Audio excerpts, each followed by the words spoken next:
Olá pessoal, esse vídeo aqui é mais uma história de vida. Então hoje eu vou falar para vocês aqui sobre a história de uma paciente que frequentou meu consultório durante muitos anos e eu me sinto muito à vontade para contar a história dela, porque hoje infelizmente ela já não está entre nós, mas essa foi uma das histórias que muito me impactou quando eu a conheci. Eu quero contar essa história não tanto por contar a história em si da pessoa, mas para vocês entenderem com profundidade o quanto é precioso a confiança que esse paciente deposita em você, o quanto é engrandecedor e o quanto a gente precisa entender que tudo aquilo que ele confia para você deve ficar com você, e principalmente entender que ele não é só um paciente que senta lá na tua cadeira, que entrega a sua boca, os seus dentes para você realizar aquela transformação que ele deseja. Atrás daquele sonho dele de ter os dentes bonitos, né, de ter aquele sorriso bonito, existe uma história de vida que caminhou para isso. Essa é uma história que eu espero que vocês gostem, mas que fique de grande exemplo para vocês dentistas que estão começando ou para vocês que estão na jornada, entender o quanto é precioso o respeito e a gratidão que a gente deve ter pelas pessoas que nos escolhem.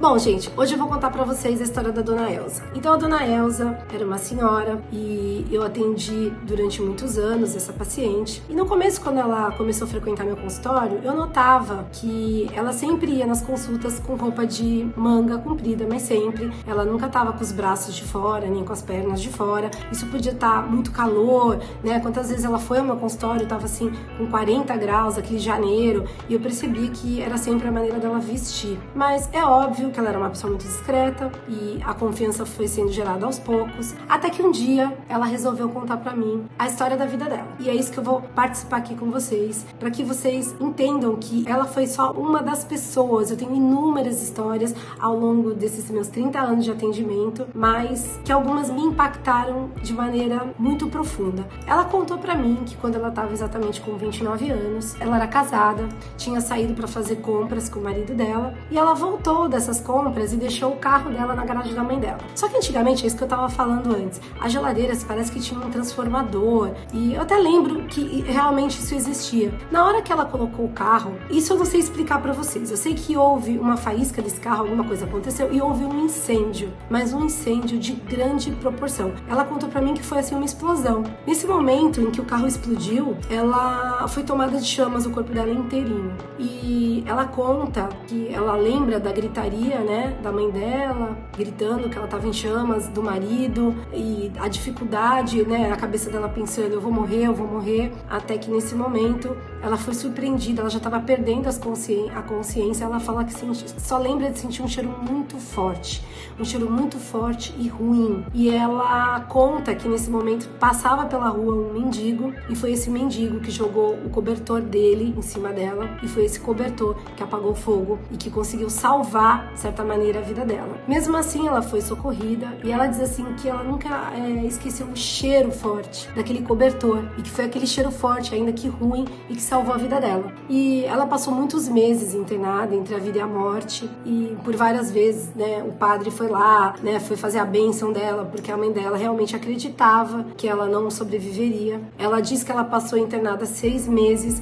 que durante essa internação a mãe dela não saiu um dia sequer do lado do leito da cama dela. Eu acho que no dia que ela me contou isso, eu comecei a entender um pouquinho, né, do porquê que ela não usava o corpo descoberto. Eu notava que o pescoço dela tinha realmente muitas cicatrizes de queimadura. Eu percebia que as mãos dela eram todas queimadas e de certa maneira defeituosas, né, pelo fogo, mas eu nunca tive a coragem de perguntar pra ela o que de fato tinha acontecido na vida dela. E aí foi quando ela me contou, né, essa história. Ela me contou que depois de longos 6 meses ela saiu, né, saiu muito fraca.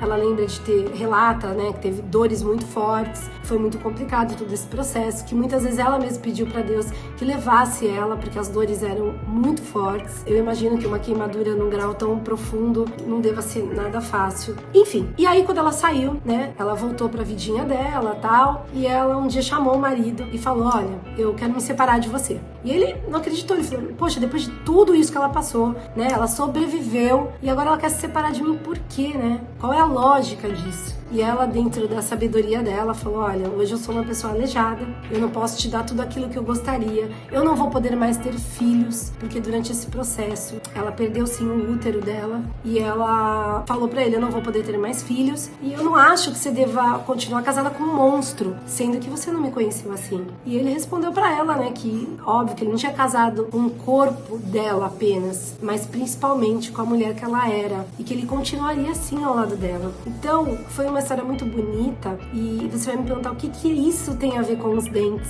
Porque no momento em que ela passou tudo isso, com toda a medicação que ela tomou, uma das coisas que os médicos falaram pra ela é que ela chegaria no fim da vida dela ou numa idade um pouquinho mais avançada, muito provavelmente sem os dentes. E que esse processo todo de medicamento, tudo que ela passou, aqueles 6 meses na cama, ela teria grande chance de perda de dentes. Isso foi uma coisa que ela falou, por incrível que pareça, isso me abalou muito, mas muito. Era a última coisa que eu queria na vida era perder meus dentes, o meu sorriso, que ainda era o que ela considerava de bonito nela, porque ela dizia pra mim, o meu corpo, a minha vaidade, eu coloco uma roupa, tá tudo bem, mas o meu sorriso expressa muito mais do que qualquer coisa, é a expressão do meu sentimento, da minha alegria de ter sobrevivido, da minha alegria de estar viva, e ela conta isso pra mim, e eu sempre me emociono quando eu conto essa história, porque realmente isso aconteceu, e quando ela transpôs isso pra mim, quando ela me procurou e a gente veio atendendo, ela disse que um dos sonhos dela era ter um sorriso muito bonito, porque ela foi perdendo, óbvio, né? E além disso, houveram também situações financeiras complicadas na vida dela, que não permitiram que ela pudesse cuidar naquele momento, né, como ela gostaria. Só que hoje ela se encontrava numa situação que ela poderia. Então ela estava jogando o sonho da vida dela, de certa maneira, na minha cadeira,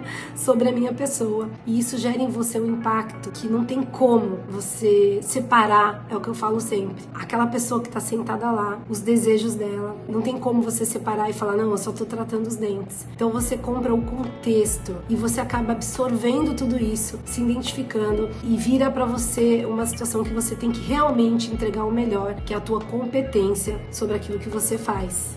Imagina, eu só pensava no sofrimento daquela pessoa ao longo da vida, do que ela já tinha passado, o quanto a gente é tão feliz em não viver situações tão difíceis como ela viveu. No fim da vida dela, ainda cuidou do marido dela, que sofreu um processo de câncer, ela cuidou até o final dele, e ela fez uma promessa muito linda pra ela, que era que enquanto ela tivesse vida e saúde, ela ia trabalhar com aquilo que ela sabia pra ajudar as pessoas necessitadas. E foi legal porque ela, até com muita idade, ela costurava e ela passou a costurar roupinha para pessoas de rua. Então ela costurava roupa, consertava, entregava, costurava roupa para bebê, mães que tinham filhos na rua, né, que eram mendigos. Então ela se voltou para aquilo, porque ela falou, naquele momento uma pessoa de rua salvou a minha vida e hoje eu posso dar algo em troca para essa pessoa. Então a vida é sobre dar e receber. Naquele momento ela recebeu a dádiva, né, de ter sido ajudada, naquele momento de a pessoa conseguiu apagar o fogo, aquilo que estava causando tantos danos para ela conseguiu se salvar, ela conseguiu levar a vida dela e ela passou a entregar isso. Então é uma história muito linda, é uma história de ensinamento. A gente aprende, se a gente tiver esse olhar, a gente consegue aprender com a experiência do outro. A gente consegue passar por muitos processos melhores na nossa vida quando a gente olha a experiência alheia e traz aquilo para nossa vida, né? A gente aproveita e a gente usa isso com muita sabedoria. Mas você, que é dentista, que está escolhendo essa profissão ou que acabou de se formar, entenda que uma das chaves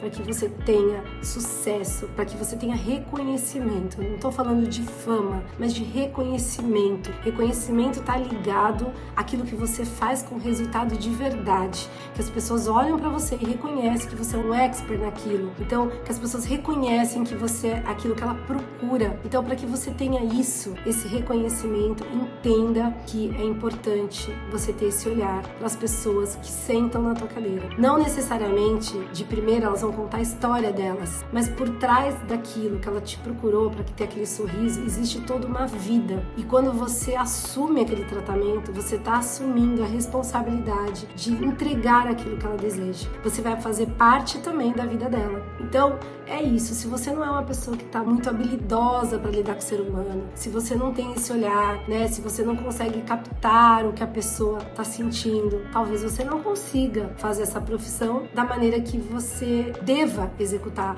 E, gente, tá tudo certo também, porque existem várias outras profissões que você pode executar sem ter que se envolver tanto. É fácil a gente falar quando tá de fora que a gente é só uma pessoa que entrega tratamentos odontológicos, que só entrega resultados e que a gente não vai se conectar dessa maneira, que a gente não deve, para que a gente não se envolva com a história do outro. Mas na nossa profissão, ele é um contato muito próximo. É muito comum que os pacientes contem a vida deles para vocês ao longo desse processo. Uma das coisas que você deve ter sempre é essa descrição de que aquilo que ele te conta, você ouve e você guarda, né? Isso é muito importante, essa descrição. Mas entender também que a partir do momento que ele entrega a história dele para você, você tá fazendo um pouco parte daquilo. E você precisa ter esse olhar, essa vontade, esse desejo de fazer acontecer de verdade, de entregar para ele aquele sonho. E aí quando você sabe daquela história, você não consegue, você fica muito, no meu caso, é o que eu falo, que eu acabo entregando ainda muito mais do que a expectativa, porque eu me comprometo com aquela história, eu quero fazer parte, eu quero entregar, eu quero que aquela pessoa seja feliz, que aquela pessoa se realize, porque de fato ela merece. Gente, parece, né, assim, quando a gente vem aqui contar uma história, por que ela tá contando essa história? O que isso vai mudar na minha profissão? O que isso pode agregar? Acreditem, ao longo do tempo, muitos profissionais, eu vejo isso, perdem esse olhar, perdem essa vontade de fazer o melhor pelo outro. E aí a coisa não se sustenta, porque tudo nessa vida, para se sustentar, né, e ter longevidade, precisa ser de verdade. Hoje a gente vive num mundo muito imediato, onde as pessoas fazem as coisas por fazerem, fazem as coisas muitas vezes para alcançar os seus objetivos próprios, mas esquecem o outro. E a vida não é assim. A vida é de construção, é de olhar para o outro, é de saber que aquilo que você faz, que você joga no universo, volta para você. Então, eu espero que esse vídeo, essa história que eu trouxe, que é uma história verídica de alguém, né, que passou muitos anos pelo meu atendimento e que sim, eu consegui entregar o sorriso que ela desejava e sempre que ela voltava, né, para as revisões, ela voltava com muita felicidade. A gente acabou criando uma conexão muito boa de amizade, né? Era uma coisa muito legal. E é isso que eu falo sobre fidelização também. A gente acha que fidelizar é só fazer um tratamento bom tecnicamente, sim, precisa, né? Isso é fundamental, mas envolve muitos outros aspectos da vida profissional e principalmente da pessoa que você é. O paciente, ele compra sim o teu tratamento, ele compra a tua técnica, a tua expertise, aquilo que você sabe fazer, mas principalmente ele precisa se conectar com você. Ele precisa sentir que você é de verdade, que você é aquilo exatamente que você fala. Então, gente, eu espero que esse vídeo motive cada vez mais vocês, profissionais que estão ingressando, ou que estão lá, como eu falo sempre, desestimulados, a voltar pro eixo de vocês, a entender que quem abraça uma profissão da área da saúde é muito mais do que ser um técnico. Então, vamos finalizar por aqui, dizendo o que eu sempre falo, que a vida é cheia de possibilidades. Eu espero que vocês encontrem a de vocês e que sejam muito, muito felizes. Eu sou a doutora Renata Cavassa, cirurgiã dentista há 30 anos. Venho trazendo conteúdo para vocês, né, de maneira geral e na área de odontologia. E se você está gostando do meu conteúdo, se inscreve lá no meu canal, isso vai me ajudar muito. Vai ajudar a mim e a quem está chegando aqui a entender um pouco da minha experiência, daquilo que eu vivi. Tudo que eu conto aqui para vocês é o que eu vivo durante esses 30 anos. Não é uma suposta situação, mas o que eu vivi de verdade, as minhas experiências. E a ideia é que elas sejam muito boas para que cada um consiga evoluir muito mais rapidamente, né? Que infelizmente eu não tive essa ajuda há tantos anos atrás, mas é isso que eu gostaria de trazer para vocês. Então se inscrevam, comente, curtam e fiquem aqui comigo, porque assim como esse, muitos outros vídeos vão chegar por aqui. Então, ó, um grande beijo, até o próximo. Tchau!